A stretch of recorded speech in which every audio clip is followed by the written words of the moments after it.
Task force Tamil net 99ன்னு IT துறையில் தமிழோட மாபெரும் பாய்ச்சல் கலைஞர் ஆட்சி காலத்தில் தான் தொடங்குச்சு. நாட்டோட முதல் ஐடி பார்க்க டைடல் பூங்காவில் 2000 ஆண்டில் உருவாக்கினார். இது எல்லாத்தையும் 4 நூற்றாண்டுக்கு முன்னாடியே செஞ்ச பெருமை கலைஞரை தான் சேரும். அதனால தான் நாங்கள் அவரை நவீன தமிழ்நாட்டோட சிற்பின்னு சொல்கிறோம். ஐடிக்கு கலைஞர் காலம் எப்படி பொற்காலமோ அதே மாதிரி நமது திராவிட மாடல் அரசின் ஆட்சி காலமும் இருக்கும்னு செயல்படுறோம். அதனால தான் நீண்ட ஆலோசனைகளுக்கு பிறகு தமிழ்நாடு தரவு மைய கொள்கை 2021, தமிழ்நாட்டிற்கான தரவு கொள்கை 2022, தகவல் தொழில்நுட்பத்துறைக்கான தரவு கொள்கை 2022, தகவல் தொடர்பு உட்கட்டமைப்பிற்கான கொள்கை 2022 என முக்கியமான தகவல் தொழில்நுட்ப கொள்கை முடிவுகளை அறிக்கைகளை அரசு வெளியிட்டிருக்கு. அதோடு பொது தனியார் கூட்டு முறையில் தகவல் தொழில்நுட்ப நகரங்களும் டைடல் பூங்காக்களும் உருவாக்க தகவல் தொழில்நுட்ப பூங்கா கட்டமைப்பாளர்கள் மற்றும் முதலீட்டாளர்களோட ஆலோசனைகளை மேற்கொண்டோம்.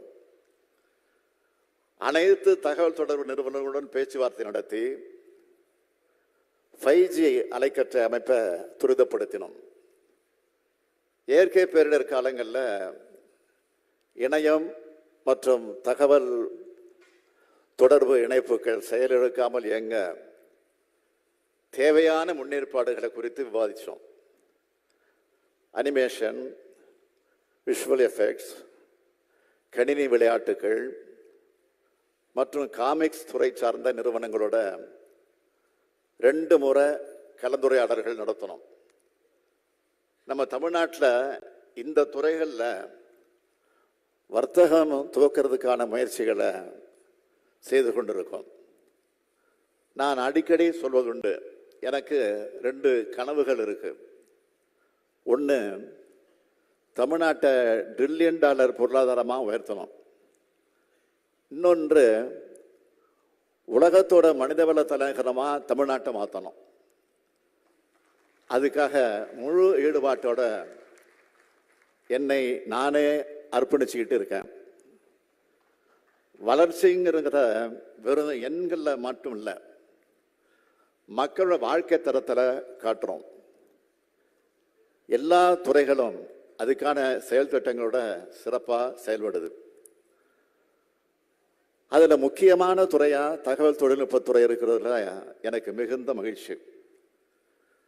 ஐடி துறையோட வளர்ச்சியும் முன்னேற்றமும் இப்போ நம் கண் முன்னாடி தெரியுது. தலைவர் கலைஞர் தமிழ்நெட் 99 மாநாட்டை நடத்தி 25 ஆண்டுகள் ஆகும். இந்த நேரத்தில் தமிழ் இணைய கல்விக் கழகம் சார்பாக கணித்தமிழ் 24 மாநாட்டை நடத்தியிருக்கோம். 10 நாடுகளிலிருந்து 60க்கும் மேற்பட்ட கல்வியாளர்கள், அறிஞர்கள், தொழில்துறை வல்லுநர்கள் இதில் கலந்துக்கிட்டாங்க. செயற்கை நுண்ணறிவு, இயந்திர கல்வி வழி கற்றல் போன்ற துறைகளில் மொழியோட முக்கியத்துவத்தை புரிஞ்சிக்க செயற்கை நுண்ணறிவு காலத்தில் இந்தியாவிலேயே முதல் மாநிலமாக ஆங்கிலம் அல்லாத மொழியில் ஒரு தொழில்நுட்ப மாநாட்டை வெற்றிகரமாக நடத்தி முடிச்சிருக்கோம். இதுதான் திராவிட மாடல் ஆட்சியோட தனித்தன்மை.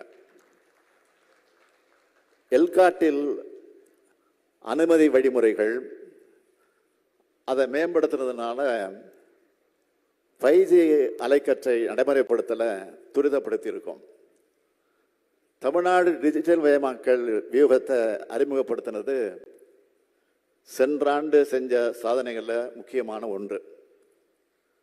நீண்ட காலமாக தடைபட்டிருந்த தமிழ்நாடு ஃபைபர் நெட் அமைப்பை விரைவுபடுத்தி இருக்கோம். நான் முதல்வன் திட்டத்தின் கீழ் ஐசிடி வழியா நடத்தப்படுற பயிற்சி திட்டங்களை அதிகரிச்சிருக்கோம். தமிழ்நாடு மின் ஆளுமை முகமை வழியா 36 துறைகளோட 751 திட்டங்கள் டிஜிட்டல் மயமாக்கப்பட்டிருக்கு. தமிழ்நாட்டில் இருக்கிற 38,292 சேவை மையங்கள்ல 25,726 மையங்கள் கடந்த ஆண்டு அமைக்கப்பட்டிருக்கு.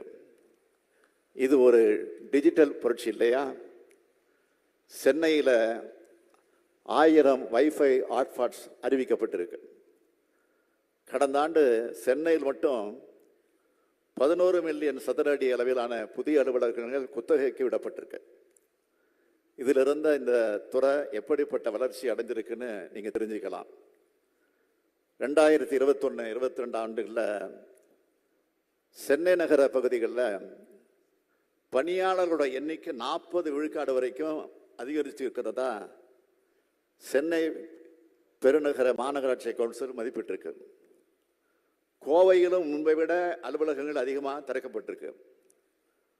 5 நாட்கள் முன்பு கடந்த பிப்ரவரி 19 அன்று வெளியிடப்பட்ட நிதிநிலை அறிக்கை, அதில் புதிய அறிவிப்புகள் வெளியிடப்பட்டிருக்கு.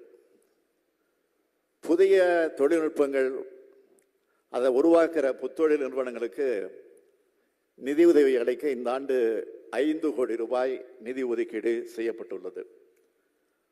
கோயம்புத்தூர்ல புதிய தகவல் தொழில்நுட்ப பூங்கா 20 லட்சம் சதுர அடியில் 1100 கோடி ரூபாய் செலவில் உருவாக்கப்பட இருக்கு. அடுத்த 5 ஆண்டுகளில் 200 கோடி ரூபாய் செலவில் மாநில தரவு மையம் மேம்படுத்தப்படும். மதுரையில் புதிய டைடல் பூங்காக்கள் 6.4 லட்சம் சதுர அடியில் 345 கோடி ரூபாய் செலவில் உருவாக்கப்பட உள்ளது. திருச்சியில் 6.3 லட்சம் சதுர அடியில் 350 கோடி ரூபாய் செலவில் புதிய டைடல் பூங்காக்கள் உருவாக்கப்பட இருக்கு. தஞ்சாவூர், சேலம், வேலூர், திருப்பூர், தூத்துக்குடியில் நியோ டைடல் பூங்காக்கள் அமைத்து 13,000 பேருக்கு வேலை வாய்ப்பு வழங்கப்பட உள்ளது. 30 கோடி ரூபாயில் மின் அலுவலக திட்டம் செயல்படுத்தப்பட இருக்கு.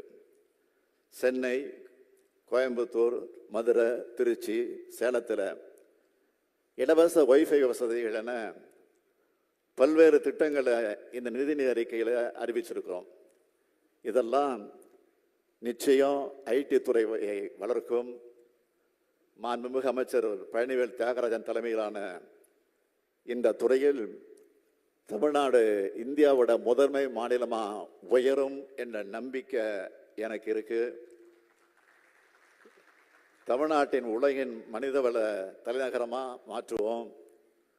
தகவல் தொழில்நுட்பத்துறையினர் தேடி ஒரு நகரமாக ஆக்குவோம். தொழில்நுட்பத்தில் உலக நாடுகள் எப்படிப்பட்ட முன்னேற்றத்தை அடையுதோ அதே தொழில்நுட்ப வளர்ச்சியை அதே காலத்தில் உருவாக உழைப்போம் உழைப்போம் உழைப்போம் என கூறி விடைபெறுகிறேன். நன்றி, வணக்கம். உடனுக்குடன் செய்திகளை தெரிந்து கொள்ள சன் நியூஸ் பெல் ஐகானை கிளிக் பண்ணுங்க.